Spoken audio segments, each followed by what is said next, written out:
отношение. Какъв ми дам да припаря? Защото за мен е по-добре да бъда с някакво. За мен е по-добре да се хвани за колата. В същия момент Господ ме дигна и каза: отвори Словото. И аз отворих. И това, което ми даде Господ,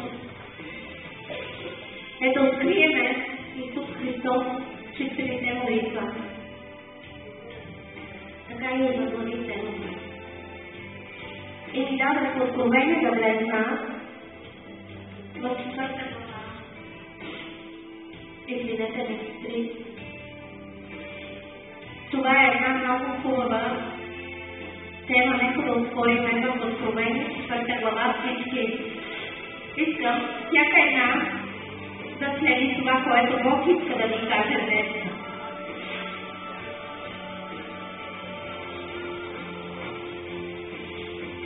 Извинявайте.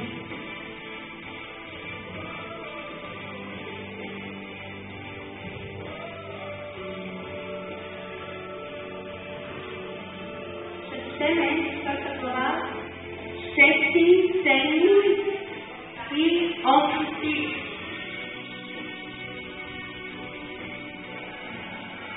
Чета се приготови ли сте? И пред престола имаше нещо като стъклено море, подобно на кристал. Насред престола около него 4 живи същества, покрити с очи отпред и отзад. Първото живо същество приличаше на лъв, второто приличаше на телец, третото имаше като човешко лице и четвъртото живо същество приличаше на летящ орел. И 4 живи същества, които имаха по 6 крила, бяха покрити с очи наоколо и под крилата си, и те не престават денем и нощем да казват: свят, свят, свят е Господ Бог всемогъщ. Знаете ли, понеже Евангелието на Матей всъщност еврейският език е език символичен. Той говори, Библията по принцип говори винаги с притчите и символите. Така че ние трябва всичко да разбереме. Тези евреи са обичали винаги да говорят с символи.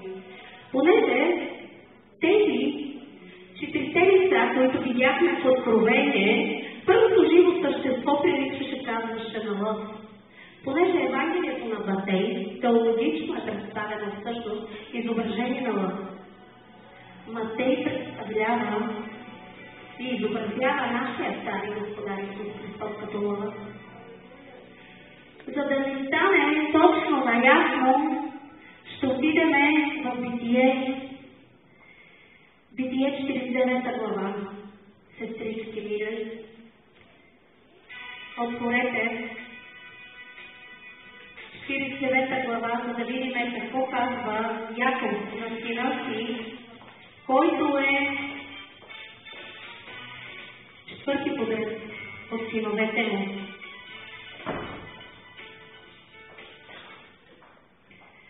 Само една секунда да го намеря, сестри. Не 49 глава, то е 49, 8 стих. Казва, тук Яков благославя Юда. Казва, теб ще похвалят братята ти. Ръката ти ще бъде на врата на неприятелите ти. Синовете на бащите ти ще ти се кланят. Млад лъв, казва Юда. От плячка, сине мой, си се въздигнал, легнал е и се разпрострял като лъв, като ловица. Кой ще го предизвика? Второто Евангелие е от Новия Завет Марк, който показва Исус Христос като натоварен вълк. Натоварен гол, изображението е теле.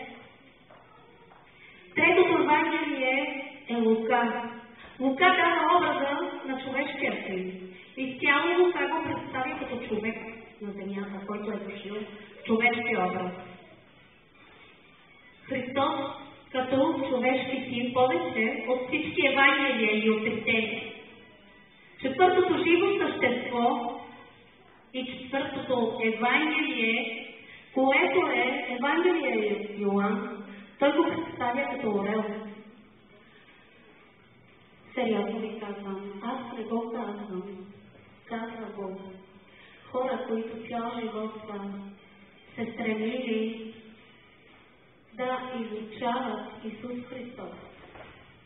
Това са теолози, това са хора, които са живяли цял живот с едната надежда да открият какво значеше Исус Христос. Царят Лъв от Евангелието на Матей, той да представя Матей като цар на евреите. Да кажем, че Лъвът е цар на животните, символизира какво? Сила, мощ, кралско достоинство, благородство, могъщество, царска власт, сила. Следователно, нашия цар наистина е Лъвът. Както четохме преди малко от Питие, който Яков благославя сина си Лъвът от Юда. Наистина той е нашия Лъв.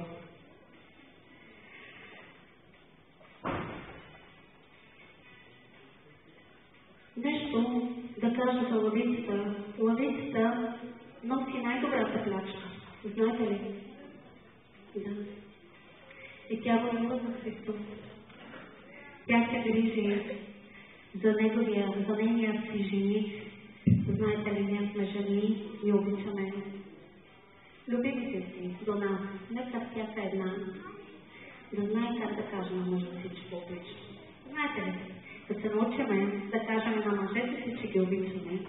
Ще се научиме да кажем и на Христос, обичам те. Иначе сме лъжкини, всяка една. Не знаем ли да казваме тази дума, обичам те, съпружа мой? Как ще го кажеш на човек, който не си го видял? Значи, лъжата все още в нас живее. Трябва да се научим да кажем на сестрата, на брата, обичам те. Защото е всяка една от нас части на тялото. Бих ли аз казала на сестра ми Мария, не те искам. А всъщност искам царството да бъда. Как ще видя Мария? Мария е една част от тялото на Бога, как ще я видя? Не съм ли лъжкиня? Значи аз трябва цялата борба в себе си да опростя и да смира и всяка една от вас се обича. И всяка една от вас устата да целува. Сестри, има много сестри, които се целуват. Побудите. Така ще разпознаеме, когато нямаме любов. Бог казва, че ще го видим лице в лице. Знаете ли, това е истината. Когато ние се целуваме уста. Разбирате ли? И всяка една, когато видиме лъвицата на Юда. Защото аз не мога без Сейтан да достигна царството. Не мога без Мария да стигна царството. Не мога без Силва да стигна царството. Лъвицата е добрия ловец. Тя обучава малките си бебета. Тя е грижовна майка. Лъвицата знае. Тя символизира църквата, невястата на Христос. Бъдете лъвици, сестрите ми. Ловувайте на всичко, което ви е дал власт на Юда. Наистина. Аз съм много кръста. Много кръста. Добре. Защото нашия лъв от Юда ни даде власт, той е Исус Христос. Много накратко ще ви го кажа и бързо, защото трябва да напускаме долата. Второто Евангелие от Матей, той не води директно към един натоварен вол. Знаете ли, нашия Исус Христос е натоварен. Той се е натоварен с нашите беззакония, с нашите болести, с нашите немощи, с нашите страдания. Знаете ли защо? За днеска ние да влезем в пълнотата му, в радостта му, да се наслаждаваме на този живот. С едната цел, той да предостави на своите си най-доброто. Той лезна и минахме ние върху него. Днес ние да прославяме името му. Телето, или да кажа волът, е натоварен с работа. Той излиза на полето и оре земята, за да я обработва. След като е изорал, той волът с работа преобърнал земята. Нашата земя. Разбирате ли? Това, което е в нас, работа, дайте начин да я обработи Исус Христос. Подлежете на ора. Махнете тази земя. Това, което е вътре, изкарайте го навънка, за да блесне. Волът с работа обработил нашата земя. Той с нас и сме готови за посев. Излиза слугата и посява посева на Господаря и той Исус Христос посява Словото на Отца си в нас. Волът символизира онези, които се трудят усилено и предано служение или слуги на Бога. Служението не може да бъде отделено от служителя, знаете ли?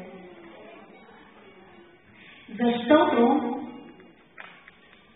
слугата характеризира характера на своя Господар в себе си. Ние имаме ли? Питам. Ако не, моите сестри, нямаме нищо напротив, не се вземете с характера на вашия Господар. И всяка една да служи на своя Господар, който е хотял седето в нея. Сестри, характерни за една жена, тя е добра слугиня, за една ромска служителка, тя е най-добрата, знае как да слугува на всички, а колко повече на великия наш Господ Исус Христос. Казвам ви и не насърчавам, бъдете наистина добри жени, които чистват себе си за своя жени. Третото Евангелие е Евангелие на Лука, което е образа на човешкия син. Човек, който е дошъл на земята като човек, 100% човек. Разберете, нашия Бог наистина е бил човек. Като мен, като вас, като всички нас. Той взе образа на човек, облече се в тяло на човек. Той наистина понесе печалта ни и съдът скърбите ни се натовари. Той беше наранен поради нашите беззакония, поради нашите престъпления. Върху него дойде наказанието за нашия мир и с неговите рани ние изцеляхме. Той беше обнетяван в мири себе си. Но отвори устата си като агън, воден на плане, като овца, която не издава глас пред стригачите си. Той не отвори устата си. Бог каза на него, човекът Исус Христос, праведният ми слуга, ще оправдае мнозина, чрез знанието си за него. Наистина искам да прочета в Исаия 53:11, какво говори Господ тук. И ще изчакаме.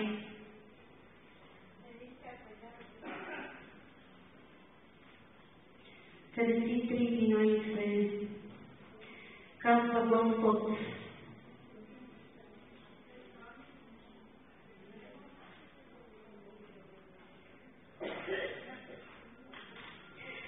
Ще видя и плодовете от рода на душата си и ще се насити праведният ми слуга. Ще оправдае мнозина чрез знанието им за него.